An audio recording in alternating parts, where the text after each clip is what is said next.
You're listening to The Silver Stoner Show.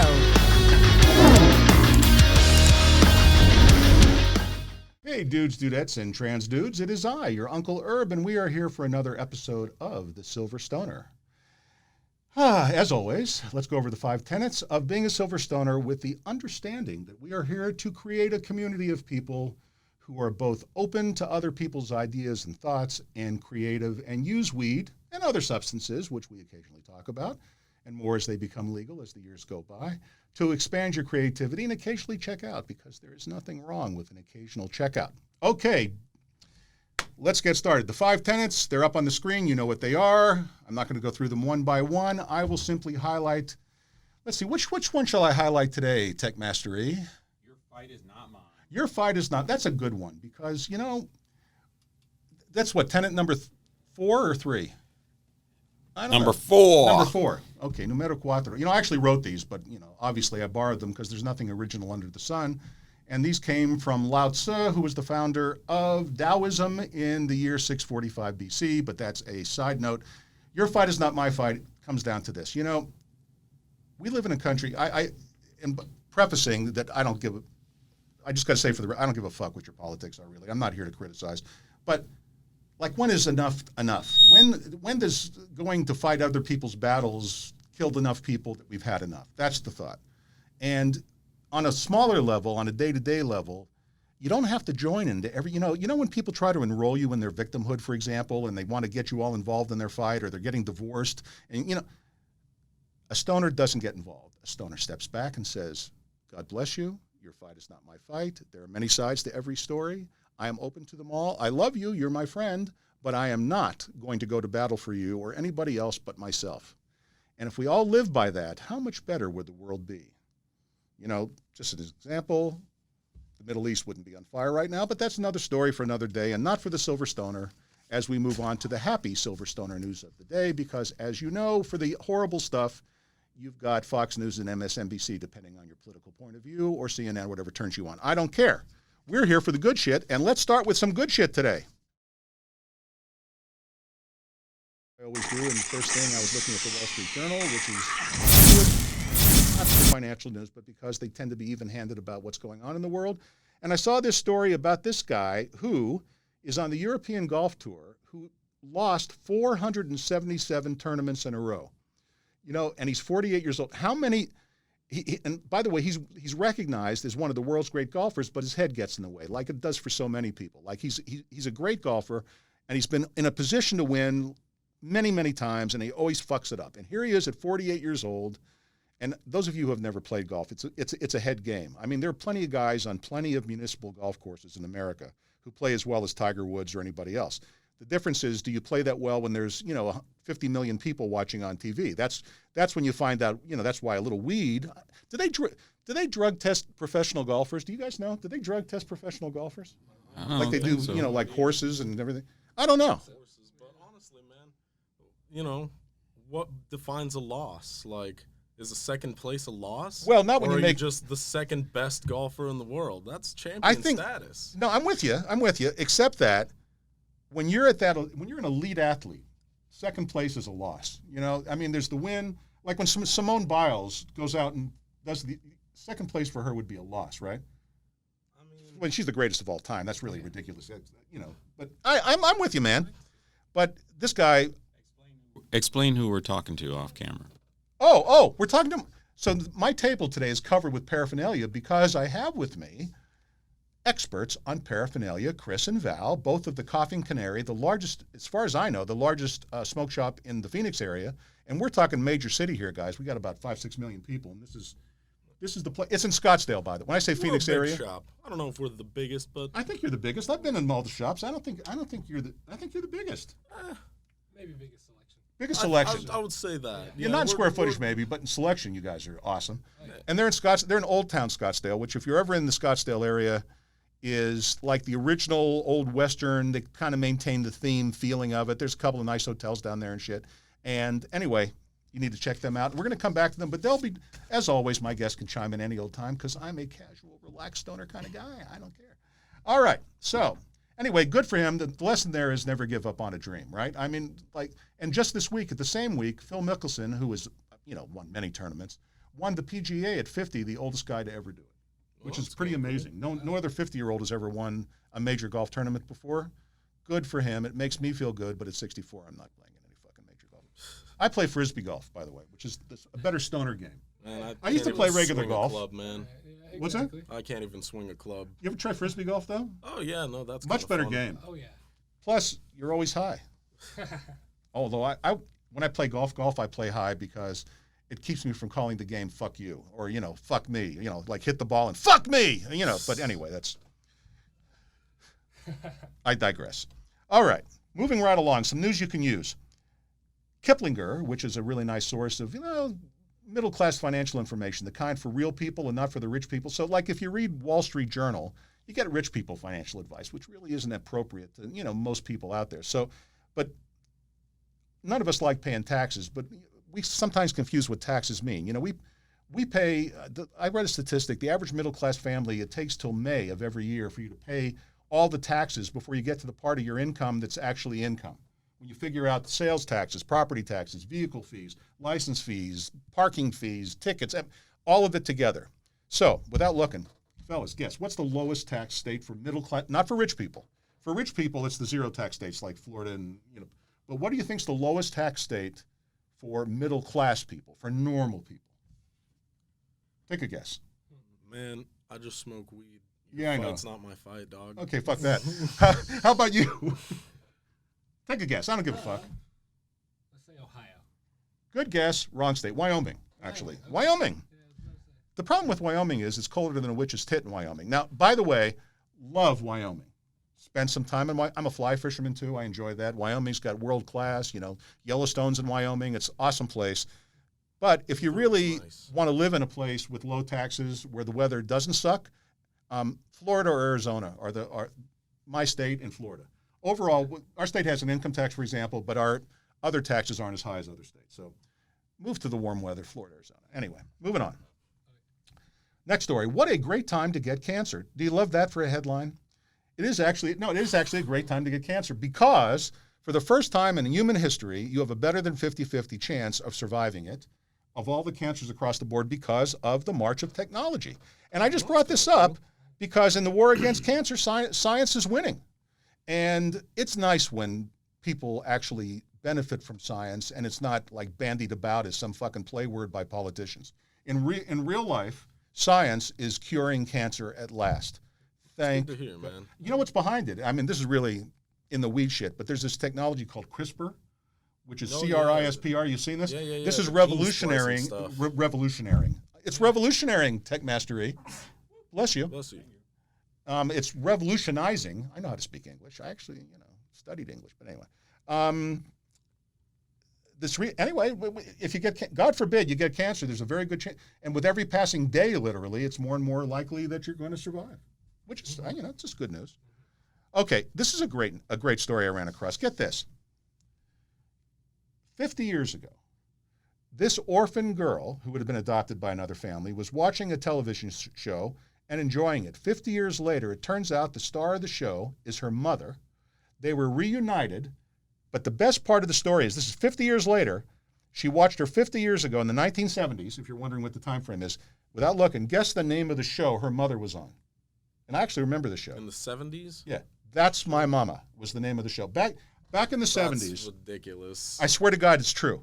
She watched her mother on That's My Mama in 1972. This is a true story.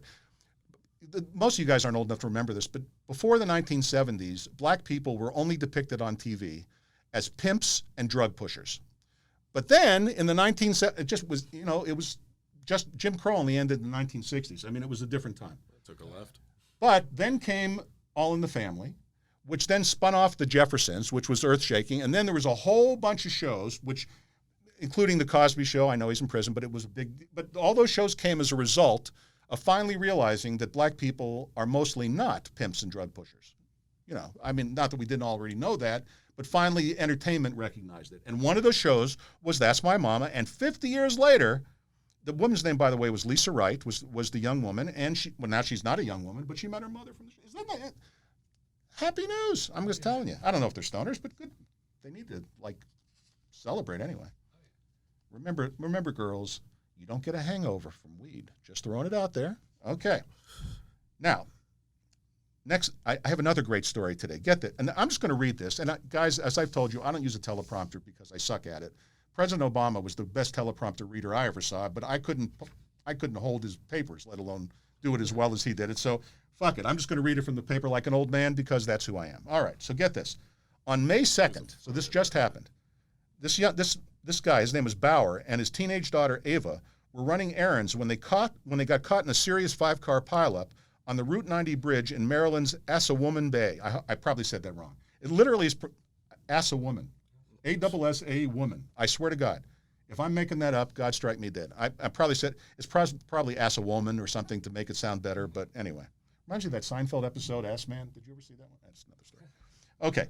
The accident sent 8 people to the hospital and left a pickup truck dangling precariously over the guardrail. After making sure his daughter Ava was okay, Bauer got out of his car to see if anyone needed help.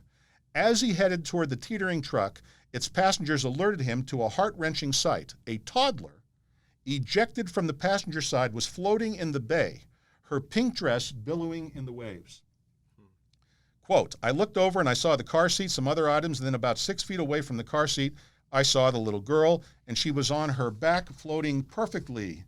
Arms moving, legs kicking, Bauer said. Scanning the water for nearby boats that might be able to help, he didn't see any, so what did he do? And by this point, she had flipped over on her stomach and was drowning. Kicked off his shoes, jumped off the bridge feet first, landed in the water, survived the jump, saved the little girl, and then a boater had finally arrived on the scene and pulled them to safety on the 66th Street ramp, where they were met by waiting paramedics. Now, here comes the part that blows me away. He left. They had to go find him. He didn't want to be a show-off. He didn't want a medal. He didn't want an award. He didn't want to be recognized. The only reason we know this man's name is they tracked him down. He left the scene, okay? But the girl survived. Oh, the girl went to Johns Hopkins Medical Center, and she's absolutely fine.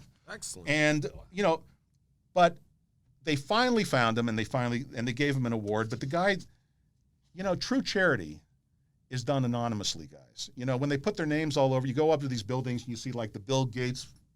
He just likes seeing I don't know Bill Gates. He might be the nicest guy in the world for all I know. But putting your name all over shit is not real charity. That's egomania, and to some extent. Real charity is when you do something nice for somebody and you just walk away. And this guy deserves the Medal of Honor, and he's not going to get it. But speaking of people that put their names on things, but he didn't, Rob Gronkowski, in a happy news, just to go from the sublime to the ridiculous, donated $1.2 million to renovate a Boston playground, which I think is great. Good for you, Rob Gronkowski. And he didn't put his name on it. So double good for him. And his youth foundation is going to run programs at it, so triple good for him. So, by the way, Rob Gronkowski is from University of Arizona in Tucson, Arizona, where he played his undergraduate. I had a chance to meet him, and he is a crazy motherfucker. But greatest tight end to ever play football, currently playing for I don't know if he's going to play for Tampa Bay again. Maybe, but he's won the Super Bowl again. I don't know if he's coming back or not. Probably. Yeah, but anyway, I'm not a big football fan, but good for you, Rob Gronkowski. Okay. Talking about barrier breaking, it really wasn't, but I'm just changing the subject. Get this. A young woman with Down syndrome has become the first Down syndrome person to compete at the National College Championship. Amy Bockerstedt has been first before. In 2016, she became the first golfer with Down syndrome to qualify for the Arizona State High School Tournament. She lives right here in Scottsdale, Arizona, this young woman. She, by the way, if those of you watch the Waste Management Open, the Phoenix Open, they actually had her come out to a hole and hit a shot out of the sand. And she actually parred a par 3 hole. She hit her first shot in the sand, wedged out, sunk the putt. Those of you who play golf will understand what that means. Those of you who don't, who gives a shit, really, let me just say, remarkable. And for those, every now and then you read about some wacko who, like, I saw it just the other day, some guy was advocating abortion of Downs. Who was it? It was that, you know who it was? It was Richard Dawkins, that atheist guy who's always talking about that. And he was talking about women who have Down syndrome babies should abort them before they're born. Yeah, okay. I respectfully disagree. A person with Down syndrome can have a full and joyous life. So smoke some weed, relax, stop living everybody else's. You can live a happy life. Goddamn right. Hell If yeah. I had a Down syndrome child or grandchild, I would love them exactly the same as every other. And if you're a stoner, that's how you feel. And anyway, good for Amy Baccarat. Good. Yeah, great. I just love passing on good news. Okay, have I left out any other news yet? No, I don't. I think we're ready to go for the real fun here. Okay. I told you guys already, our guests are from the Coughing Canary. The Coughing Canary is, if not the largest, certainly the most selection-rich smoke shop, in my humble opinion, in the greater Phoenix area. As I said earlier, and I'll repeat to you now, it's located in Old Town Scottsdale. So if you're ever through Phoenix and you came into town and you don't want to smoke your weed at an Apple because you forgot your pipe or your bong and you cruise through town, or you live in Phoenix, in our great state, or you live in another town like Tucson, your visiting town, do yourself a favor, head down. And by the way, this is not embedded advertising. I am not being paid. We are doing this because these guys are great. We're going to shoot the shit. We're going to have some fun. And when we're done, by the way, those of you who go to our Patreon and join for $4.20 a month, we're going to have a lot of fun using this paraphernalia for Too High for YouTube, which we will not do, so we do not demonetize our broadcast. But anyway, there we go. So, Chris, I'm using the point out. Chris, Val. By the way, I didn't even ask your last names. Chris what? I'm Chris Mardari, Coughing Canary Smoke Shop, man. Chris Mardari. And Val? Monte Arbo. Monte Arbo? Yes, indeed. Is that Spanish or Portuguese? No, it's a little Scottish and a little Italian. Oh, Monte Arbo. Like two words, but did they make it into one? Or? Yeah, it's a hyphenated one. So, we got the moms and got the dads there. Oh, you're doing like the Latino mom's maiden name at the end kind of thing, like they do, like Garcia de Color or something? Exactly. I dig it. All right, far out. So how long have you guys been at Coughing Canary Smoke Shop? A few years. Yeah, I was about to say I've been there about 3 or 4 years now. Now, general manager? Yes, sir. Manager. Is it the greatest job ever known to mankind? I'm just curious. Oh man, working at a smoke shop is awesome, dude. We just love hooking people up with something that we know is gonna brighten their day up and just kind of make their life a little easier. It's more than just, something to smoke out of. It's probably gonna be the first thing you're gonna see after a long day of work. So it should mean something. Let me ask you a question. Are you guys, now that legalization's in and now we have recreational, are you finding a lot of new stoners coming in, people that have never tried it before? Oh, Definitely, man. Absolutely. You want Yeah. to speak on that? I was about to say, I can't tell you how many people within the last couple months that we've taught how to use a dab rig properly. Just new people coming on in like, hey, now that we're allowed to, let's give it a whirl and everything. People are finally starting to get more interested in it. I think a little bit more receptive to like some of the benefits and everything you can get from it as well. Are you seeing a lot of older people? I'm just curious. You seeing a lot of people my age? You seeing boomers? Actually, we are seeing a lot more influx of some older people, man. We've been selling a lot of vapes to you guys. A lot of people like to be able to smoke as much as they want and not have it tear their throats up. So we've been selling a lot of vaporizers. So, Now, well, are we talking like volcano vapes or are we talking like pen vapes? Well, honestly, dude, we sell the the little disposable vapes like crazy. Those things are ridiculous. But volcano vaporizers, man, like dry herb vaporizers, it's the way to go. You can really get a lot out of them and not have to cough up a lung from a bong. It's my favorite way of smoking. Oh, I mean, but it's been around for a long, long time. But it's really funny. This volcano, aside from being digital, volcano's been around since way. It's interesting. They were selling volcano vapes before pot was legal. I wonder how they. Well, they were selling them as herbal vaporizers. Yeah. I think that's what I bought. I think I bought it as an herbal vaporizer. That's right. It's an herbal vaporizer. I think I completely ignored that when I bought the first one. But there, I know exactly what I could use this for. I love it. When you smoke your herb or you put your tobacco, I like, when you see ads for like pipes before it was legal, they would make it sound like this was for tobacco. Oh yeah. Which exactly. No, that there is a legal smoking herb pipe, my friend. A multi-use tool. But the Yes, question would be, what are exactly. you smoking besides weed?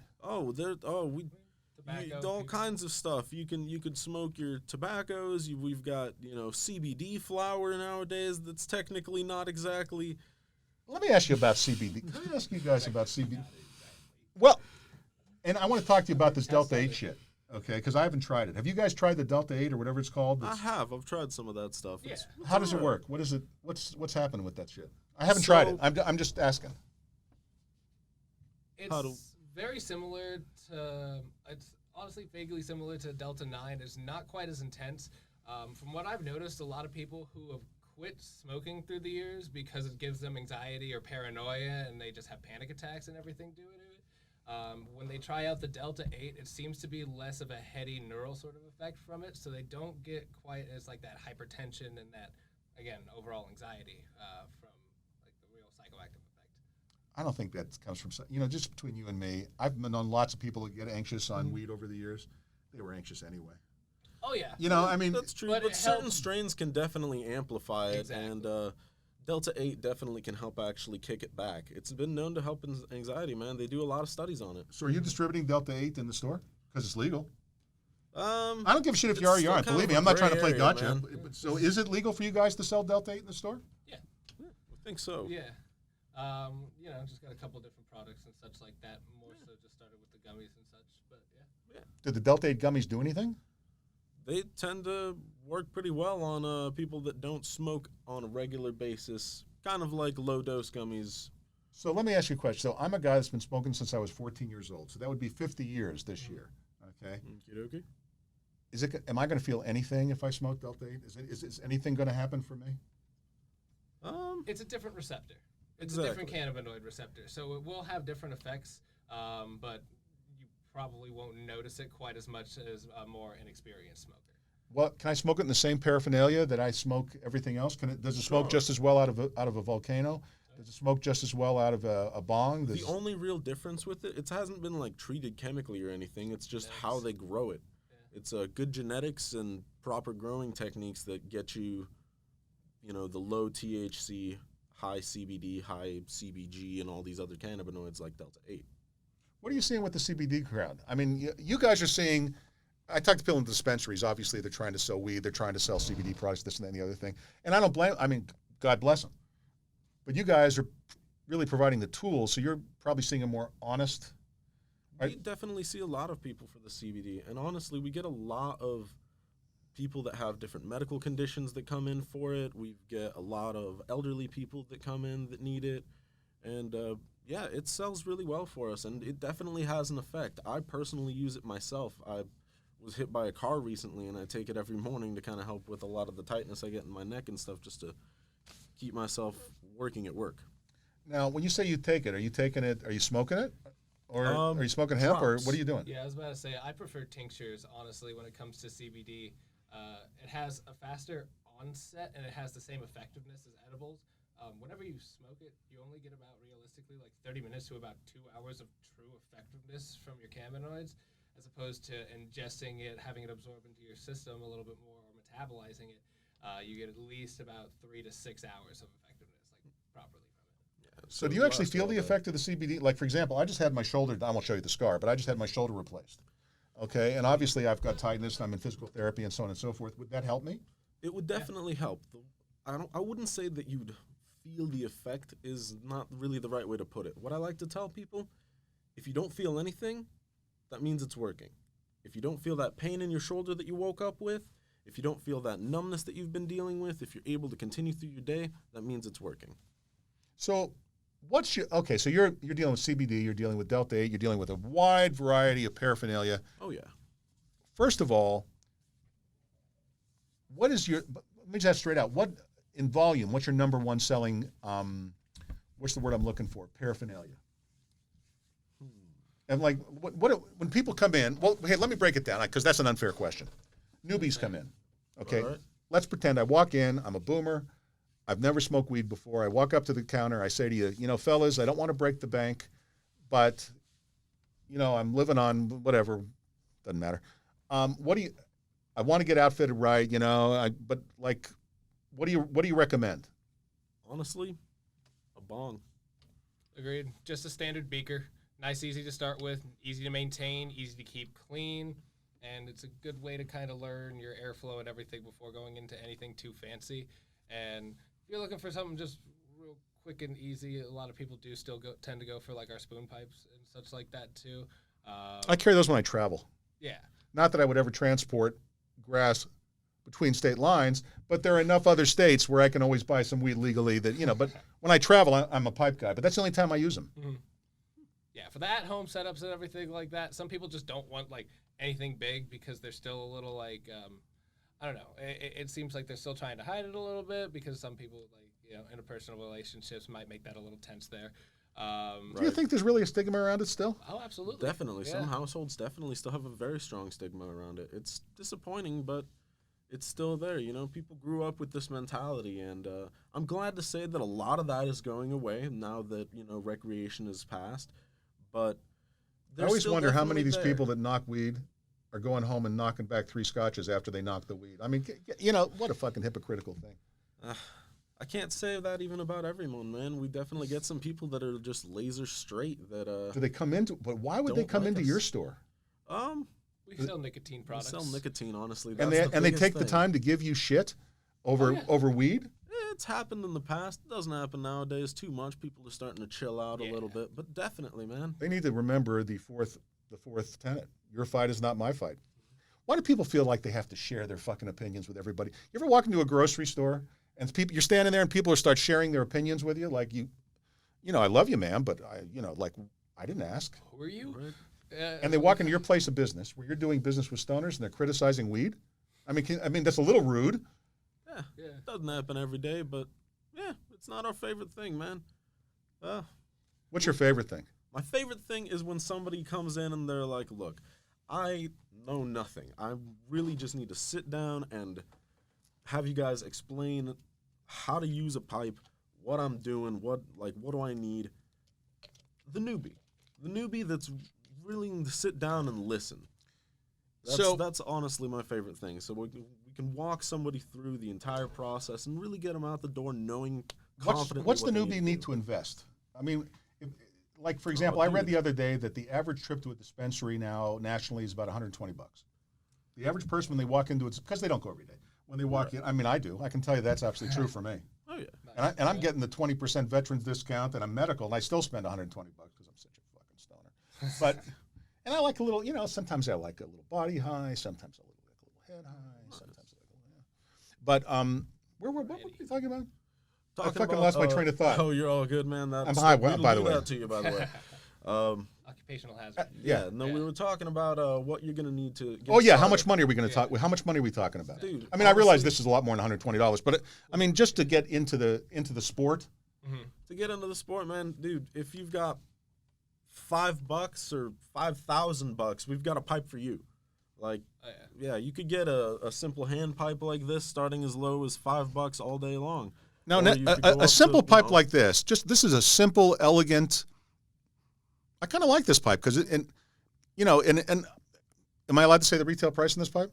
Sure, why not? Because it's right on the bottom. It's $15. Okay, and is this this is a beautiful piece of work actually. I like simple. Every single piece of glass you've ever seen ever is hand blown. There's no machine that makes glass pipes like that. That's not a thing. So, do you have a lot of artists around the Phoenix area that provide you, or are you buying this from wholesale outlets? We do get a lot of stuff from wholesale outlets, but we do actually try to support as many local artists as we can. So we have lots of artists come in and present their wares, and we like to buy a lot of stuff from different locals. It's nice what I think about the paraphernalia business is, and you can tell me if you agree or disagree, but in a year or two, they're going to legalize pot nationally. I mean, it's 70% of the people want it. It's just it's on the way. Right, whether it's today or next month or next year, but soon. It's coming. It's passed the House, it's close in the Senate. The president's kind of wishy-washy, but eventually it'll get through one way, because if the people want it, in the end the politicians are going to do what the people want. Finally at the end. When that happens, it's going to wipe out a lot of the local, believe me, this is what happens in nascent industries. The big boys are going to come in. It's going to be Philip Morris and RJR and all, they're going to come in and the dispensaries will always be around, I think, just like there are always going to be wine shops for people who will spend more money on a bottle of wine than if they went down to Trader Joe's and got $2 Chuck, which is now $3 Chuck, which by the way tastes to me, I don't have a refined palate. To me, $3 Chuck tastes as good as anything. Okay. But there are those people who would rather go to the wine store at 32nd Street and Camelback, I forget, Tarbell's or whatever, and go in there and spend $200 on a bottle of wine. And that's what but most of them are going to get wiped out. But you guys won't. because I don't think the big guys really are going to go into the paraphernalia business. I think they're just going to wipe out the. You're going to be buying your weed in Circle K. Mark my words. Honestly, the quote unquote big guys have been here for a while. You know, like we've got big glass companies that make high volume, cheap pipes that kind of do hurt a lot of the locals. But honestly, man, it's all comes down to build quality. When you get one of those versus you get a local pipe, there's always more consideration in how it's made, the color palettes and everything. They're thicker. They're just overall nicer. So this big heavy block of glass I have in my hand, is this local or is this? That one is actually not. The local piece here is going to be that big boy to your right. This baby? No. Yes. This? Yes. Okay, check this out. You guys see this? All right. Here's my first question, and I've always wondered, and I too collect bongs, just works of art. So to me, this is a beautiful work of art, and this is the kind of thing. Completely agree. This is the kind of thing, by the way, that when my kids say, "What do you want for Christmas?" This is the kind of stuff I usually say. You listening, kids? Well, no, they already know this. I mean, what do you get a guy that has? I mean, I have everything I really want, so it really comes down to, you know what I mean? Right. I mean, you know, I got a roof over my head. I've got food in my stomach. I drive a nice car. I mean, it's enough, right? So, like, I love this, but do these things really do anything, or is this just a work of art? Oh, no, is what I'm really asking. absolutely is 100% functional in a piece like that. Yeah.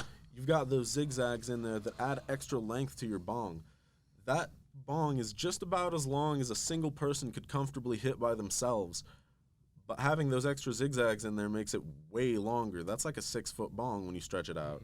I can see where it would be. It adds a lot more surface area, cools down the smoke a little bit more, and it does kind of double as a splash guard there as well, so you can kind of control your airflow a little more too. Does it make cleaning a challenge? Like The only thing that makes cleaning a challenge on a piece like that is its overall size. Yeah. It's just huge. Shaking it around is kind of a challenge. So I'm not thinking that you're buying bottles of 420 for this. What are you doing, like Epsom salts and then rubbing alcohol because it's so huge? And Honestly, you could totally get that whole piece clean with half a bottle of 420, no problem. Really? Yeah. Yeah. Yeah, you know, I've experimented with all kinds of shit. 420 works great, but nothing else does. I mean, I tried the grunge off.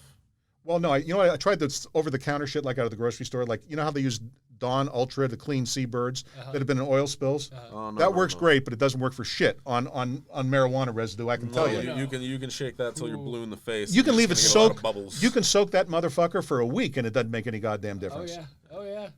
But now, you can short-circuit it with Epsom salts and rubbing alcohol. That's really all 420 is. I mean, you could go down to Walgreens with blue food coloring to make it look like something. I mean, no offense. Some other stuff in there. But by the way, I'm not. I buy 420 because I really don't want to fuck around trying to figure out the mixture. But for those of you who are like on a budget, that's all it is. It's Epsom salts and rubbing alcohol. One thing about 420 and a lot of these other cleaners, especially like grunge off and stuff, the abrasive that's in 420 is a little less harsh than like salt, so it'll keep your pieces shiny for a little longer. Oh, that's nice. Yeah.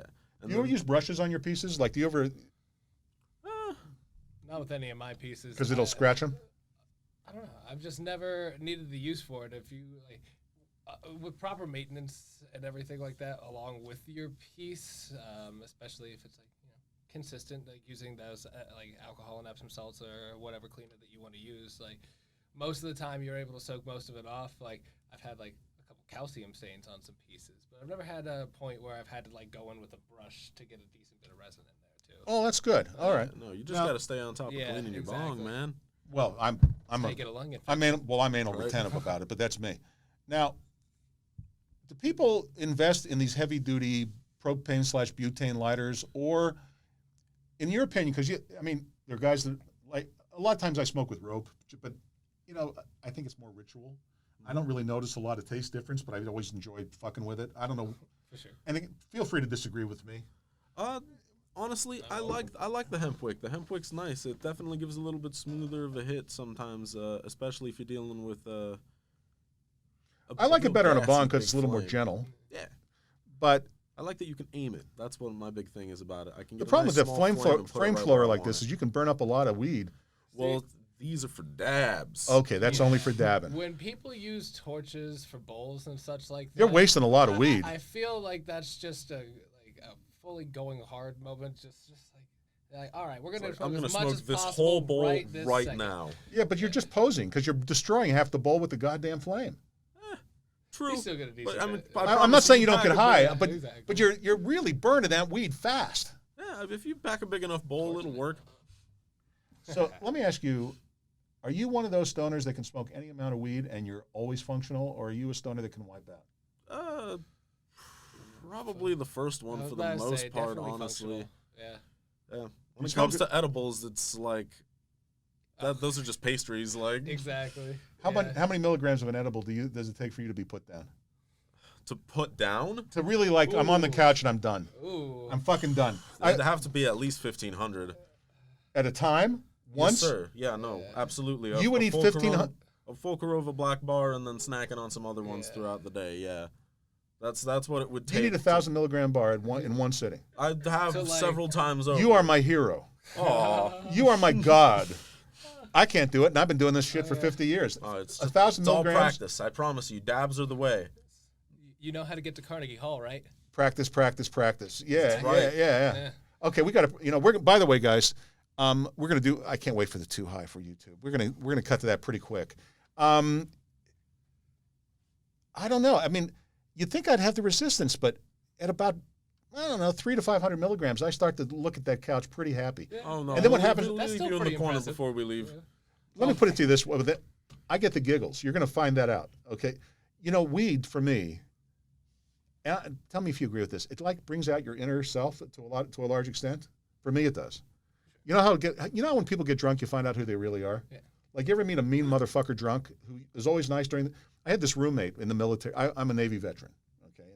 Years and years and years, and I was a Russian linguist, okay? So I went to Russian school in Monterey. I had the best job in the fucking Navy, right? I went for a year of Russian school to the Presidio of Monterey in Monterey, California, for a full year where I just basically studied Russian and fucked around, okay? It was absolutely great. And Monterey is like my favorite place in the entire country. If I had to pick, if I could move today to one place and taxes didn't matter, it would be Monterey Carmel. I just love that. I just love that area in Northern California. Well, Central area. Northern. Yeah, it's really nice. Why was I telling you this story? Why was I telling this fucking story? Something about the Navy. Oh. So my roommate, I was talking about drinking. Okay. So I had this roommate. His name was Jim Nelson, who, by the way, Jim is not. Jim Jones. No, that's the name of the guy that killed everybody with Kool-Aid. Anyway, his name was really Jim Nelson. Guy. I went right to the Kool-Aid. No. So Jimmy won't get mad at me for this. So Jimmy was this little skinny guy from Iowa. He was from Davenport, Iowa, and he was the quietest. He was a great roommate. He was clean and quiet and calm, except when he got drunk. And then he turned into a belligerent Marine fighter. And you had to get the fuck, because you had to have his back. And you don't want to be, sailors lose to Marines. I mean, I'm just going to be honest with you. I don't want to fight a Marine. Marines win. If you're a Marine, you know what I'm talking about. Thank God they're on our side, is all I have to say. But we would like go to a bar, and Jimmy would start getting drunk, and then he'd start with the, fuck you, and pushing guys, and, and you got to, so I stopped going out with him, right? But weed doesn't, you ever met a mean stoner? Have you met a mean stoner that's really stoned? Unless they were already in a really bad mood prior. Nah. I don't think you could actually, be. you know what? And even still, it's. Have you ever met, I'm talking about a genuine prick stoner. Yeah. This one time I was hanging out with the guy, and he got real aggressive and real mean because we ran out of weed.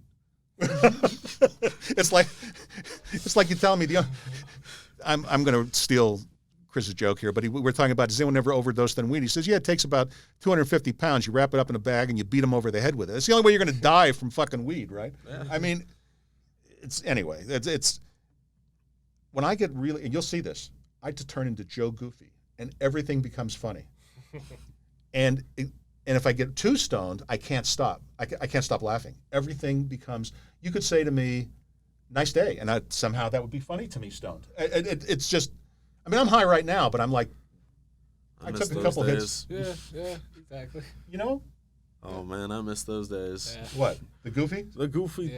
Yeah, no, definitely. We've all experienced that. I've been laughing so hard at times that my kids almost called the ambulance because they thought I was going to laugh myself to death. He's going to laugh himself to. Oh, that.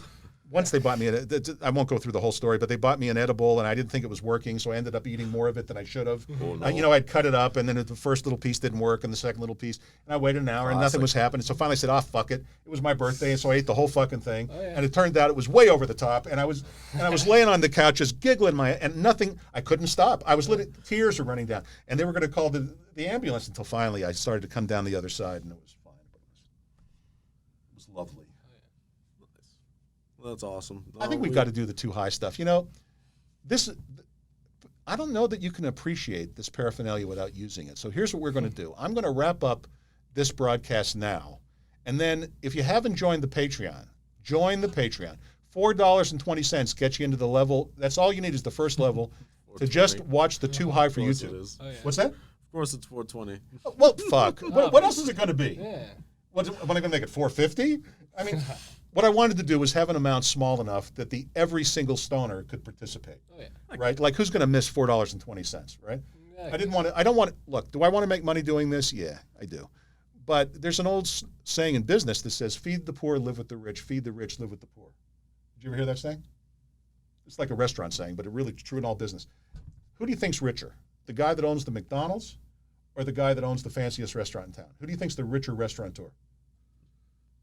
The McDonald's Probably guy. the Trust me. McDonald's guy because he probably owns 7 of them. So get this. So in our state of Arizona, as far as I know, still, the McDonald's franchisee has a master franchise for the state is the Controlla family out of Nogales.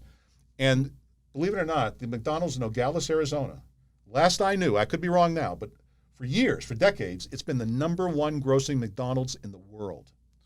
That's crazy. Dang. Because the Here in Mexicans Arizona. love McDonald's. And they cross over. It's right by the border. If you ever go down to Nogales, Arizona, it's right on the other side of the border by a bank. It's a short walk, right? So it's not even that. It's barely a walk. And they just do it. And they have like a modified menu full of spicy shit to go with their, anyway, but the Controlla family is worth God knows how much.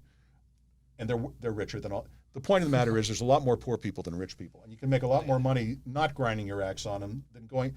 The rich people are pains in the asses. I mean, sometimes. No comment. No comment. Okay, that means he agrees with me, but he's not going to say it. All right, let's wrap up the show. What was I going to do to wrap up the show? Oh, we're going to do the Daily Dow and move out. Ready? Got to find my script. Here we go. And then we're going to Too High for YouTube. Today's Daily Dow. Men were born soft and supple. Dead, they are stiff and hard. Plants are born tender and pliant. Dead, they are brittle and dry. Thus, whoever is stiff and inflexible is a disciple of death. Whoever is soft and yielding is a disciple of life. And I don't think I need to explain that. Okay, just chill out. Your fight's not my fight. Meanwhile, have a lovely and wonderful day. Those of you who are members of Patreon, stick around and go to Too High for YouTube. And until next time, this is Uncle Herb. Uncle Herb. Fucked up my own name. That is really my real name. But I always call myself Uncle Herb because, what the fuck? Peace out.